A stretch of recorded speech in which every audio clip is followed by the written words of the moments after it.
Yeah. Alam nyo guys, pag pumupunta ako dito sa bukid, ito ang una kong tinitingnan ito. No? Itong sili na to. Diba? Nakakalabang kasi siya sa mata. Ayan. Napakadaming bunga. Ang ganda nitong sili na to.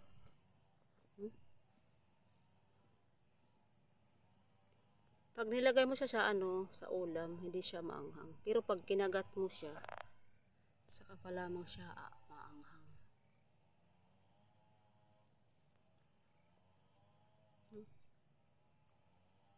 Sobrang dami ng bunga. Kaya naalib ako dito pag pupunta ako dito sa bukid.